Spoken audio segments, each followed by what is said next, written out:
The store was quiet. Not silent, but the kind of quiet that hums when nothing moves. Fluorescent lights buzzed low overhead, casting a cold, clean glow across the linoleum floor.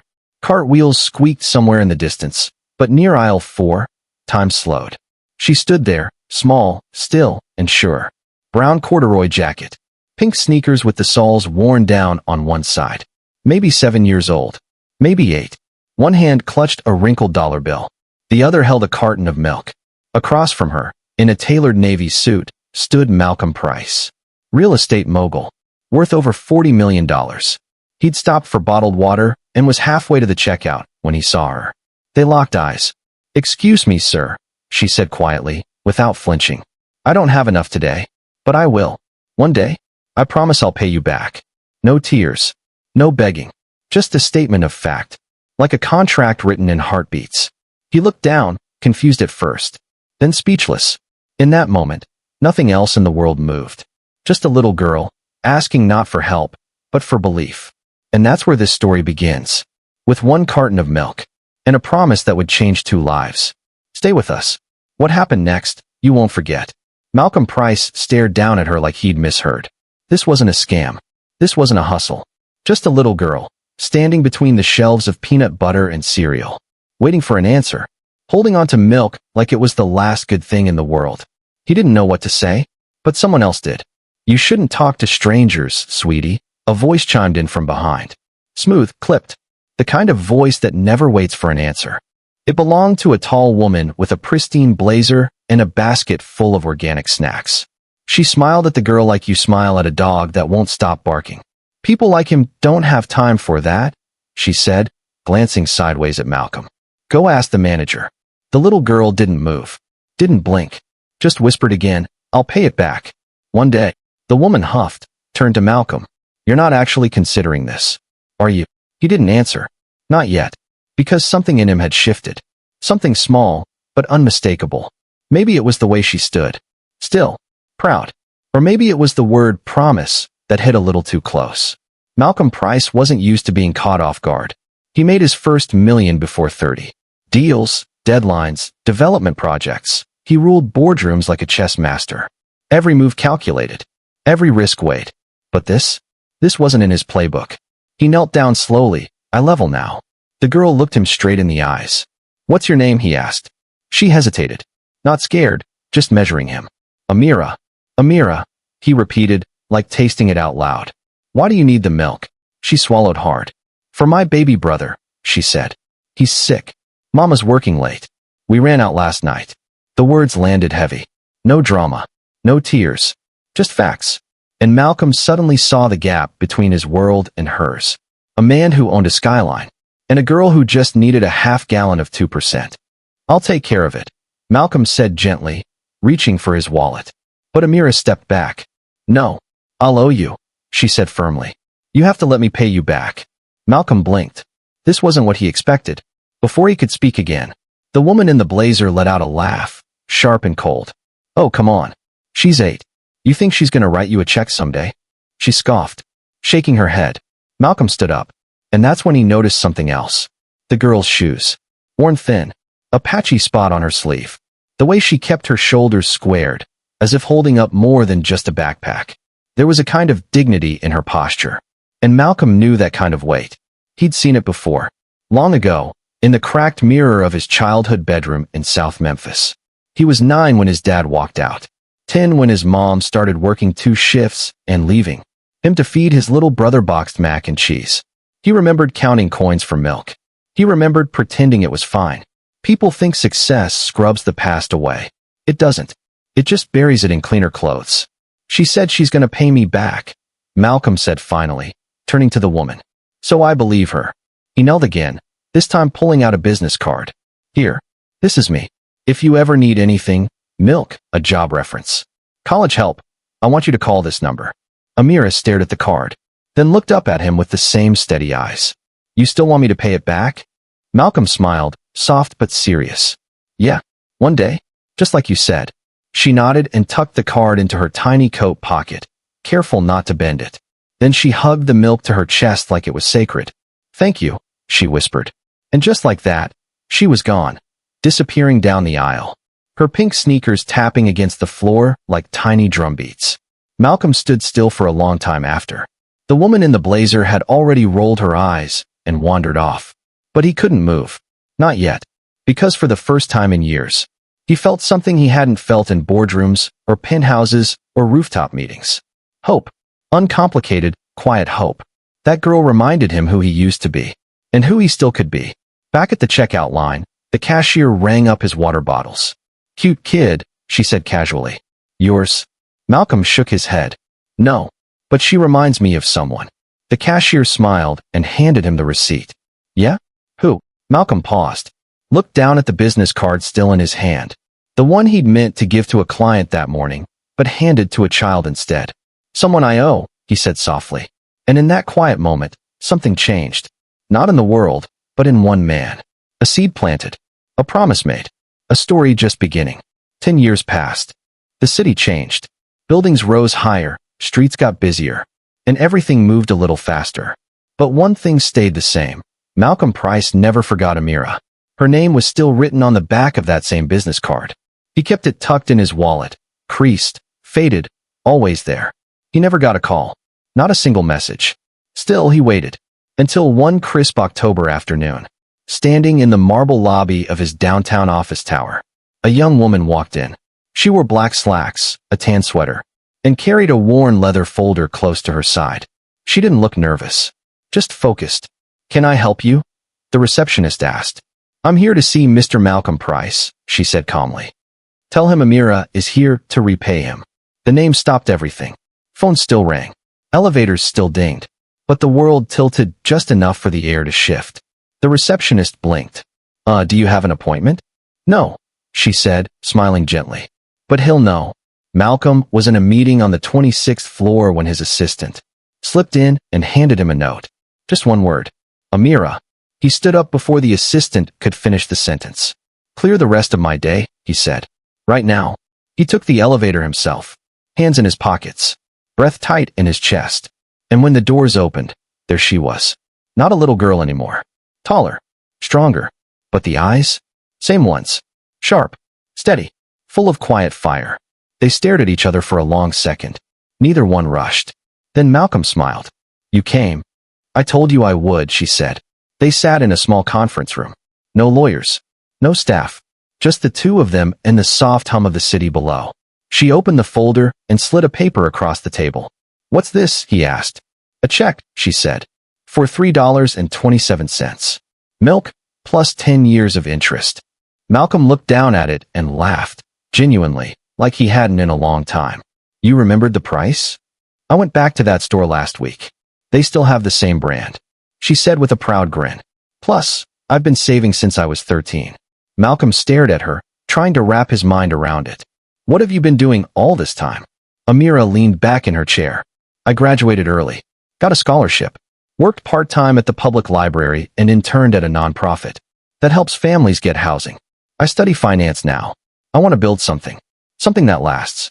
Malcolm nodded slowly, the weight of her words settling in. "You've been building your own foundation. I've been watching how you did it," she said, meeting his eyes. "And how I want to do it differently." It wasn't a challenge. Just honesty. And he respected her even more for it. For a moment, Malcolm said nothing. He looked at the check again. "I don't need this," he finally said. "I know," Amira replied. "But you do," he added. "You needed to give it." She nodded. "Because a promise matters. And so does belief." And in that moment, the girl who once held a carton of milk became something else entirely. Not someone needing help, but someone ready to lead, to give, to change things for others. Then Malcolm stood and reached for the check. He folded it carefully, as if it were something sacred, and slid it into his coat pocket. "I won't cash it," he said, "but I'll keep it for the rest of my life." They smiled at each other. Different people now, but still bound by that moment in the grocery store. Then Malcolm cleared his throat. "I've been thinking about starting a mentorship fund," he said. "One focused on young entrepreneurs from under-resourced communities. Maybe you'd help me run it." Amira didn't hesitate. "I'd like that," she said. Not for the money, not for the recognition, but because she remembered what it meant to be seen when you have nothing except your word. In a high-rise conference room, 10 years after a promise over milk, A new partnership was born, not between a millionaire and a child, but between equals. Sometimes, the smallest moments echo the loudest. Sometimes, all it takes is one person to believe. Word travels fast in places like this. By the end of the week, almost everyone on the top floors had heard the story of the girl from the grocery store who walked back in with a check and a plan. But what they didn't expect was how she stayed. Amira didn't just visit that day. She came back the next, then again the next week. Malcolm invited her to sit in on meetings, review proposals, ask questions. She asked good ones, sharp ones, the kind that made people pause, blink, and realize they hadn't thought it through. At first, some rolled their eyes, called her Malcolm's project. One junior executive even muttered under his breath, "Must be nice to skip the ladder." But Malcolm didn't flinch, and Amira didn't bite. She just kept showing up, quiet, focused, prepared. She took notes no one asked for. She stayed after meetings to rearrange chairs. She asked the interns their opinions. She brought muffins one morning because it's hard to think straight on an empty stomach. And slowly, the energy began to shift. One afternoon, in a strategy session on the company's new community investment plan, Amira stood by the wall with a legal pad. Not at the table, just nearby. The blazer woman from the store, Jessica Madsen, was there too. A senior VP now. Still crisp, still polished, still used to being the smartest voice in the room. She barely glanced at Amira. But halfway through the meeting, when the numbers weren't adding up and no one had a solid solution, Malcolm turned to her. "Amira, you've been running models on this. What do you see?" Heads turned. Jessica leaned back, arms crossed, skeptical. Amira stepped forward, calm, clear. She didn't clear her throat or apologize. She just laid out the facts. "There's too much focus on returns. Not enough on ripple effect," she said. "The neighborhoods we're targeting need time, not pressure. If we focus on job creation first, partner with local food, co-ops and youth centers, we'll build trust. Then growth." The room went quiet. Not out of doubt, but realization. Malcolm leaned forward, a slow smile forming. "That's the pitch." Jessica sat still for a beat. Then she sighed. "She's right," she said, softer than usual. "I didn't see that." It wasn't a big moment. Not loud, but it was something new. Respect. Later that day, as Amira packed up her things, Jessica approached her by the elevators. No crowd. No audience. "I owe you an apology," she said, voice low. Amira turned, eyebrows raised slightly. "You don't have to." "No, I do." Jessica nodded. "I was dismissive. Back then. At the store. Even here. I didn't think you'd last. But you've proven me wrong. Every day." Amira looked at her, truly looked, then gave a small smile. "I get it. People make quick judgments. I've done it too." Jessica held her gaze for a second longer. "Still, I'm glad you didn't let it stop you." By the end of the month, Amira had a desk. Not near the back, but by the window. Her name was on the door beside Malcolm's. And people started asking her things. Not just about numbers, but about people, projects, perspective. One older director came by with a proposal and asked quietly, "You've got a better eye for this kind of thing. Mind taking a look?" An intern knocked and asked, "How did you know where to start?" A receptionist pulled her aside and said, "My niece, she's sharp, like you. I'd love for her to meet you." Amira didn't get loud. She didn't brag. She never brought up the milk. She just smiled, listened, and gave her full attention. Like every voice mattered. Because to her, it did. One evening, after everyone else had gone home, Malcolm found her still at her desk. Paper spread out, head resting in her palm. "You should go home," he said. She looked up, smirking. "You first." He laughed and stepped inside. "You're doing more than I ever did at your age." "I'm just doing what needs to be done." Malcolm paused, then sat beside her. "I used to think legacy was about buildings, plaques, money. But now," he looked out the window at the city they both once looked at from opposite sides. "Now I think it's about people. About promises kept." Amira nodded. "And people believed in." They sat in silence, the kind that feels full, not empty. By now, everyone knew who she was. Not because she demanded it, but because she earned it. The girl with the milk? She wasn't just a story anymore. She was a leader. And those who once dismissed her now waited for her opinion. Listened when she spoke, stood when she entered the room. Not because of her title, but because of her presence. And all of it, every single bit, started with a promise. $1, a carton of milk, and a heart that refused to be ignored. Sometimes respect isn't given. It's revealed, slowly, surely, quietly. And when it shows up, it changes everything. The office looked different now. Not just the furniture or the paint colors. Those had changed too. But the energy. It felt warmer. Slower in the right ways. Like people breathed easier here. And in the center of it all was Amira. She wasn't the intern anymore. Or the quiet assistant with the legal pad. She was director now. Head of the newly formed Community Wealth Division. A team focused on building lasting opportunity where the city had once looked away. Not charity. Not handouts. Real investment. Real change. Her office walls held no awards. No framed degrees. Just photos, smiling kids in after-school programs, single moms who opened restaurants, teens who learned to code because of a summer grant she pushed for. These weren't just stories. They were systems she helped create.